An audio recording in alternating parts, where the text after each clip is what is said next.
Gubernur Riau Samsuar mengusulkan nama pejabat eselon 2 Pemprov Riau ke Kementerian Dalam Negeri untuk ditetapkan sebagai penjabat Bupati Rokan Hulu.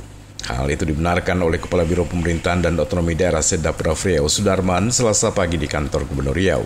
Lebih lanjut, Sudarman mengatakan saat ini usulan PJ Bupati Rokan Hulu tengah diproses di Kemendagri. Pihaknya berharap surat keputusan PJ Bupati Rokan Hulu bisa keluar dengan waktu yang tidak begitu lama sehingga tidak terjadi kekosongan jabatan di sana. Sudarman menjelaskan pengusulan PJ Bupati Rokan Hulu ini dikarenakan untuk pelantikan Bupati Rokan Hulu terpilih diperkirakan akhir Juli mendatang.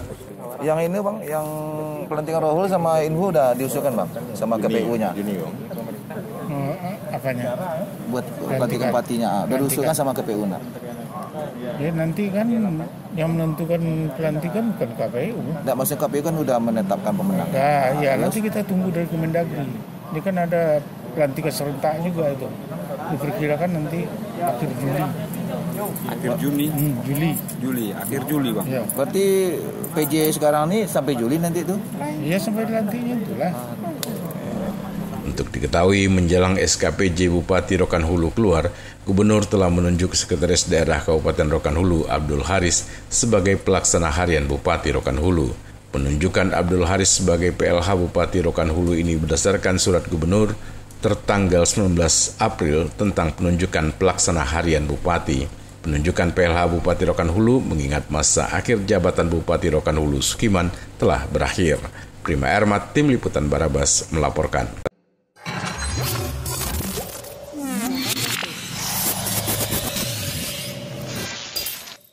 Lama terbengkalai Wali Kota Pekanbaru Firdaus berjanji segera akan melanjutkan pembangunan Pasar Cipuan pasca telah diserahkannya aset Pasar Cipuan kepada Pemkop Pekanbaru oleh pemerintah Provinsi Riau. Kepada wartawan disampaikan Wali Kota dalam tahun ini pihaknya segera akan membentuk tim untuk persiapan tender investasi. Sesuai dengan yang direncanakan semula oleh pemerintah Kota Pekanbaru, kelanjutan pembangunan Pasar Cipuan tidak akan menggunakan dana APBD atau melalui dana pihak ketiga. Untuk itu perlu dilakukan tender investasi. Lebih lanjut, Wali Kota menyatakan akan berupaya sebelum akhir masa jabatannya sebagai Wali Kota Pekanbaru, kelanjutan pembangunan Pasar Cipuan telah direalisasikan. Dan ke depan kita mau segera untuk melakukan penataan pembangunan di Cipuan. Nah, polanya tentu juga dari awal kami sudah menyampaikan kita akan menggunakan investasi dari dunia usaha, ya kan? Sekali lagi dari pihak ketiga. Jadi kita berusaha dan berupaya untuk tidak menggunakan dana pemerintah, baik APBN maupun juga APBD. Insya Allah dengan pola kerjasama dengan dunia usaha pihak ketiga, ini akan lebih memberikan win-win pada semua dan juga di tengah ekonomi yang sulit. Kalau kita tunggu dana pemerintah, tentu juga ini akan lama. Dan karena bagaimana kita menghadapi COVID sekarang dengan biaya juga besar. Maka oleh sebab itu sekali lagi pengembangan pembangunan insya Allah kita rencanakan itu dengan penggunaan investasi dari dunia usaha pihak ketiga. Dalam kesempatan itu, Wali Kota juga menyebut tidak hanya aset Pasar Cipuan yang telah diserahkan oleh pemerintah Provinsi Riau kepada Pemkop Pekanbaru, namun ada 9 aset lainnya, seperti ruang terbuka hijau serta juga jaringan jalan.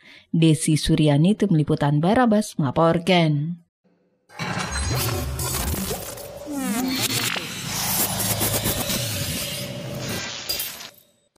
Pemerintah Provinsi Riau masih menunggu status pembebasan izin lahan kawasan hutan untuk progres pembangunan jalan tol Trans Sumatera ruas Pekanbaru Bangkinang yang masih menyisakan 10 km lagi.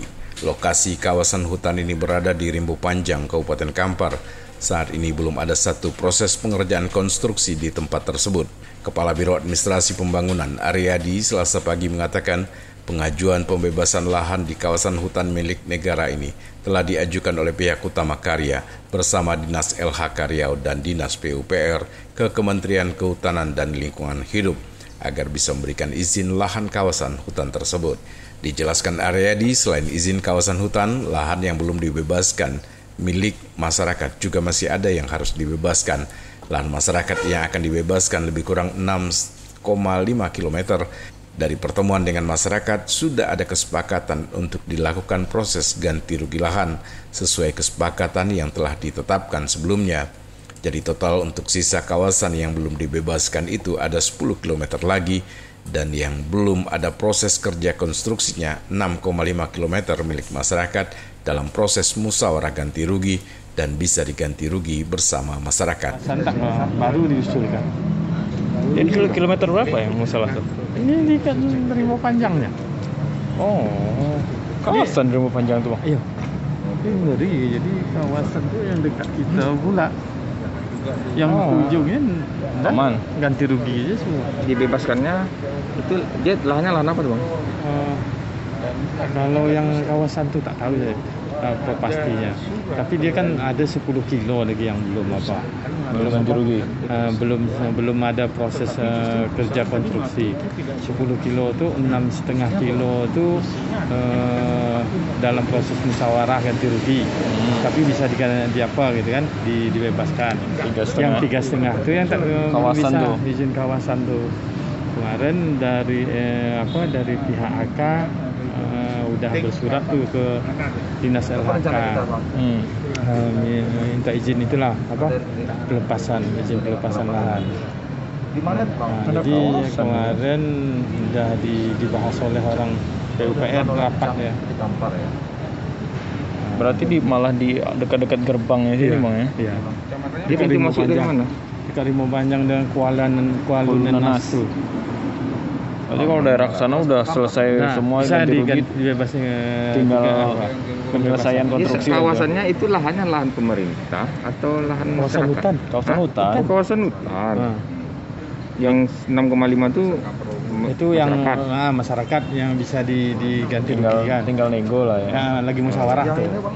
Berarti penghambatnya memang dari kawasan hutannya. Iya, kawasan hutan tuh. Ini pemerintah pas dekat sini negara kan? Negara. Prima Ermat, Tim Liputan Barabas melaporkan.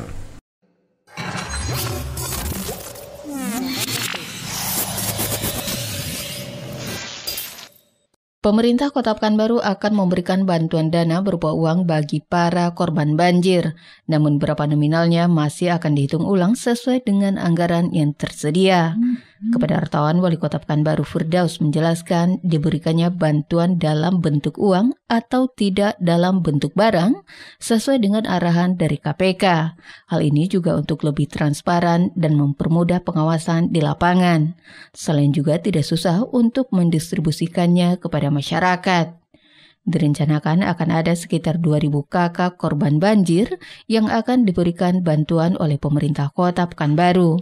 Namun berapa data pastinya akan dilakukan pendataan yang dikoordinir oleh BPBD Kota Pekanbaru. Kita pengen dalam bentuk sembako.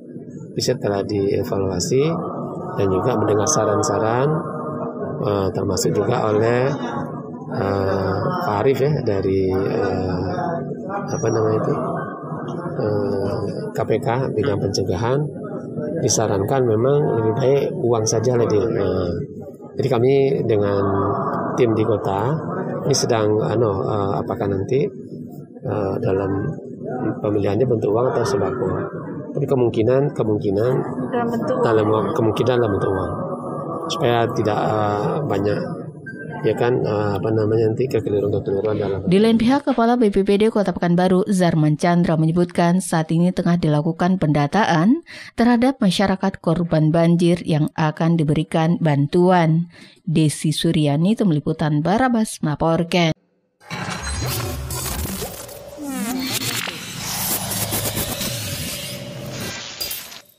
Pekan ini pemerintah Kota Pekanbaru kembali memberlakukan pembatasan kegiatan masyarakat berskala mikro di 3 RW dengan kelurahan berbeda. Masing-masing Kelurahan Limbungan Baru, Kelurahan Sri Meranti, serta Kelurahan Sido Mulyo Barat. Sementara 2 RW yang pertama kali dilakukan PPKM menurut Wali Kota Pekanbaru Firdaus saat ini telah masuk kepada zona hijau. Menurut Wali Kota lagi, PPKM mesti terus dilakukan untuk menekan perkembangan kasus COVID-19. Apalagi jika mengacu pada zona perkelurahan saat ini di Pekanbaru, zona merah kian bertambah. Dari semula hanya 32 kelurahan naik menjadi 39 kelurahan. Lebih lanjut, Wali Kota juga kembali menghimbau kepada masyarakat untuk dapat mematuhi protokol kesehatan. Mengingat belakangan ini dari patroli rutin yang dilakukan oleh Satgas di lapangan, masih banyak ditemukan pelanggaran terhadap protokol kesehatan. Jadi dari 3, ya kan? Yang 2, berarti kan total kita baru 5. Ya mudah-mudahan ini semakin besar. Jadi yang 2 sudah kembali ke hijau ya. Kemudian yang 2 lagi, jadi sudah masuk pekan kedua nih. Ya masuk kedua masih merah. Kemudian tambah 1 yang baru, ya kan? Nah, jadi kalau dipresentasikan kita yang hijau masih sekitar 35%, ya kan? Kemudian kuning, kemudian orange dan merah. Nah, tetapi kalau ditinjau dari kasus perkelurahan kan penilaiannya beda. Nah, kita jumlahnya kelurahan yang merah itu 39. Desi Suryani, Tim Liputan Barabas melaporkan.